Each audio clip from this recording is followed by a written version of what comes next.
आपको अपने भविष्य की चिंता रहती है? आने वाले कल में आपकी नौकरी का क्या होगा? आपके व्यापार का क्या होगा? समय बदल रहा है, कैसे आगे सर्वाइव करेंगे? बच्चे कामयाब होंगे या नहीं होंगे?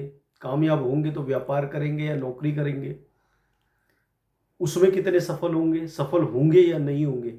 यदि आप सबकी भी यही चिंता है तो ये आज का प्रसंग आपके लिए है। जय श्री राधे। विकास अग्रवाल। मैं आज आपके लिए लेके आया हूँ एक ऐसा प्रसंग जिसे सुन के आपके रोंगटे खड़े हो जाएंगे। और मैं श्री कृष्ण की भक्तों के वीडियो बनाता हूँ और आपके माध्यम से जन जन तक इसे पहुँचाना चाहता हूँ। तो आपसे अनुरोध है, इस वीडियो को शेयर सब्सक्राइब ज़रूर करें, कम से कम 10 लोगों को, ताकि हम श्री हरि की भक्ति का प्रचार प्रसार कर सकें। साथियों, हम सबको कहीं ना कहीं अपने भविष्य की चिंता रहती है।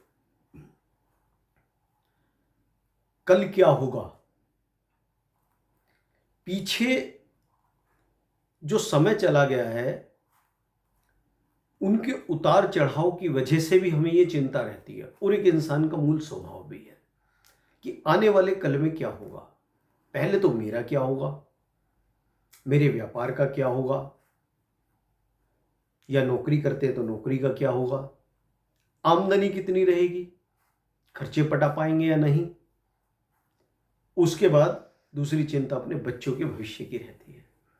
बच्चे कितना पढ़ पाएंगे, कितना कामयाब हो पाएंगे, सफल होंगे या नहीं। इसी चिंता में इंसान दिन ब दिन डूबा रहता है, जबकि ये प्रसंग आपको बताएगा कि हम व्यर्थ चिंता करते हैं। ये प्रसंग है महाभारत काल का, जब पांडवों की सेना कौरवों की सेना का विध्वंस किए जा रही थी लगातार, और भीष्म पितामह द्वारा किसी बड़े योद्धा को ना मार पाने की वजह से कौरव भीष्म पितामह पे एक साथ हावी हुए और उन्होंने कहा कि आपकी इतनी शक्ति का, इतने अनुभव का क्या लाभ कि मुट्ठी भर पांडवों को आप निपटा नहीं पा रहे हो। जब भीष्म पितामह पे चारों तरफ से दबाव पड़ा तो भीष्म पितामह ने 5 बाण निकाले और सामने रख दिए और कहा कि जाओ डोंडी पिटवा दो, ऐलान कर दो कल 5 पांडव नहीं रहेंगे। और साथियों, जब ऐलान कर दिया, डोंडी पिटवा दी, तो ये तो खबर हवा की तरफ फैलनी थी। पूरे जो युद्ध क्षेत्र था उसमें आग की तरह खबर फैल गई। जब ये खबर द्रौपदी तक पहुंची तो द्रौपदी को बहुत चिंता हुई कि पितामह भीष्म की जगह अगर इस प्रतिज्ञा को कोई और लेता या ये किसी और के वचन होते तो मुझे तनिक मात्र भी चिंता न होती। लेकिन भीष्म पितामह ने अगर यह वचन लिया है तो इसका मतलब कल का सूर्यास्त 5 पांडव नहीं देखेंगे। सूर्योदय उदय जरूर देखेंगे लेकिन सूर्यास्त नहीं देखेंगे। इसी चिंता में वो हमारे नटखट श्री कन्हैयालाल जी के पास पहुंचे। आप जानते हो, मधुर मुस्कान वाले, कभी भी चिंतित ना रहने वाले, बात को सुनते हैं, मुस्कुरा देते हैं, कहते हैं चलो एक काम करो, आप दासी के कपड़े मंगाओ 2 जोड़ी, एक जोड़ी आप पहनो, एक जोड़ी मैं पहनता हूं। उन्होंने दासी के 2 जोड़ी कपड़े मंगाए और दोनों पहन के चल दिए। श्री कृष्ण जी ने भी इसलिए पहने कि उन्हें कोई पहचान ना पाए, और द्रौपदी को तो पहचानना ही नहीं था। लेकिन कान्हा जी को तो चूंकि सब जानते थे तो उनको भी जरूरी था। संध्या काल का समय था। भीष्म पितामह अपने कैंप में, शिविर में नाम जप कर रहे थे, अपनी माला जप रहे थे।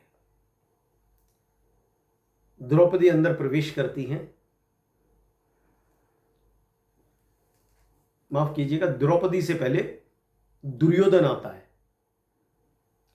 और दुर्योधन एक बार फिर पितामह भीष्म से आश्वासन लेता है कि कल का तय है ना पांडवों का मरना। पितामह भीष्म ने कहा, ये 5 बाण इसीलिए निकाले हैं, कल पांडवों का वध निश्चित है। दुर्योधन बड़ी खुशी खुशी वहां से बाहर निकल जाता है। जैसे ही दुर्योधन बाहर निकलता है, दासी के रूप में द्रौपदी अंदर चली जाती है और श्री कृष्ण जो दासी बनकर आए थे वो बाहर खड़े रह जाते हैं और जाते ही प्रणाम पितामह, हाथ जोड़कर शीश झुका करके प्रणाम करती है पितामह को। पितामह जो कि नाम जपने में दोबारा बैठे थे, महिला की आवाज सुन उनको लगा कि दुर्योधन आया तो साथ में दुर्योधन की पत्नी होगी और उन्होंने उसे सौभाग्यवती भव का आशीर्वाद दिया। अब यहां से खेल शुरू हुआ। जैसे ही पितामह ने सौभाग्यवती भव का आशीर्वाद दिया, द्रौपदी तुरंत बोली, एक तरफ तो आप सौभाग्यवती भव का आशीर्वाद दे रहे हैं और दूसरी तरफ 5 पांडवों को मारने का वचन दे चुके हैं। दोनों एक साथ कैसे संभव है? यदि मैं सौभाग्यवती रहूंगी तो आपका वचन झूठा रहेगा, यदि आपका वचन सच्चा हुआ तो मैं सौभाग्यवती किस प्रकार रहूंगी? एकदम से भीष्म पिता ने मैंने देखा ये क्या हो गया, उनके हाथ से माला छूट गई। एकदम विस्मय में पड़ गए। द्रौपदी को देखकर बोला, पुत्री तुम? जी पितामह, मैं। आप किसी और का आशय कर रहे थे? द्रौपदी बोली पितामह से। पितामह कहने लगे, ये तो बात बाद में होगी, जाओ पुत्री, पहले उसको लेकर के आओ जो तुम्हें इसी समय पर यहां लेकर के आया है। द्रौपदी भी अनजान बन के कहने लगी, अर्थात पुत्री अर्थात वगैरह नहीं, सही समय पर सही तरीके से लाने वाला मैं भी जानता हूं कौन है। नारायण के अलावा और कोई नहीं हो सकता। जाओ पुत्री, उन्हें आदरपूर्वक अंदर लेकर आओ। नाथों के नाथ दासी के वेश में अंदर आते हैं, भीष्म पितामह को प्रणाम करते हैं, पितामह उनको प्रणाम करते हैं। कहते मैं पहले ही समझ गया था जब मैंने द्रौपदी के वचन सुने, तुम्हारे अलावा और कोई नहीं हो सकता जो सटीक समय पर सटीक निर्णय ले सके और इस प्रकार सोच सके।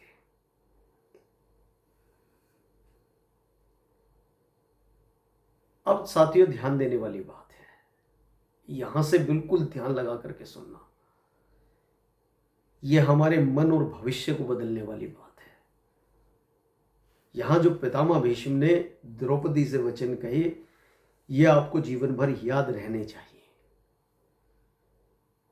पितामह भीष्म ने कहा,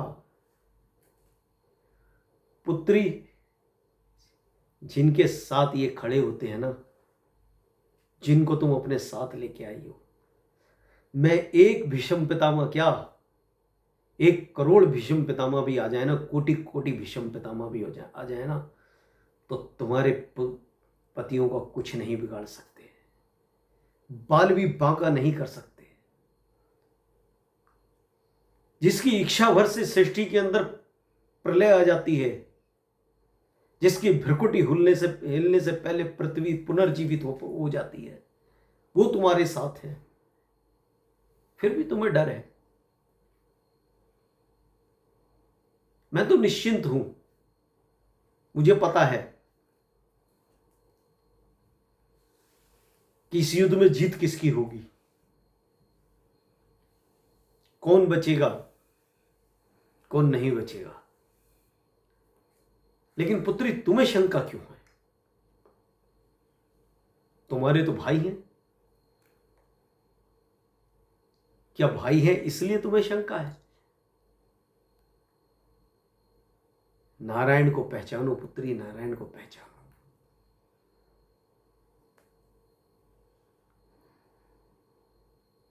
जिनके साथ ये खड़े होते हैं ना, विजय वहां खड़ी होती है। जिस जगह ये खड़े होते हैं, भाग्य वहां खड़ा होता है। और तुम इनके साथ खड़े होने के बाद, पांडव पुत्र इनके साथ खड़े होने के बाद यदि यह सोचें, तो इसका मतलब पुत्री, तुम सिर्फ इनका नाम जानती हो, इनको नहीं जानती। इनको पहचानो। साथियों, पितामह भीष्म ने संक्षिप्त में इतनी गंभीर बात कही, जिस बात को हम और आप लोग हमेशा भूल जाते हैं। छोटा सा दुख आता है तो भी भूल जाते हैं। बड़े दुखों में तो चलो इंसान की फितरत है, फिर भी भूल जाना। जब ज्यादा परेशानी में गिरता है तो फिर नारायण की याद आती है। यदि हमारे साथ कृष्ण है तो भविष्य की कैसी चिंता। और चिंता करके क्या होगा? कर्म ही प्रधान है। जो सबका प्रारब्ध है वो सबको मिलेगा ही। हां, यदि हम कृष्ण के साथ हैं, कृष्ण हमारे साथ नहीं, हम कृष्ण के साथ हैं। हमारी ताकत नहीं है हम कृष्ण को अपने साथ रखें। जब वो हमें अपने साथ रखते हैं तब वो हमारे साथ होते हैं। यदि हम श्री कृष्ण के साथ हैं तो फिर चिंता की क्या बात है। अपना आने वाला पल, अपना बीते हुए पल का तो हम कुछ नहीं कर सकते। आने वाला एक एक पल श्री कृष्ण को न्यौछावर कर दो, भूल जाओ सब चिंताओं को। कर्म का फल तो जरूर भोगेंगे, लेकिन जब नारायण के सानिध्य में रहेंगे तो यूं ही कट जाएगा।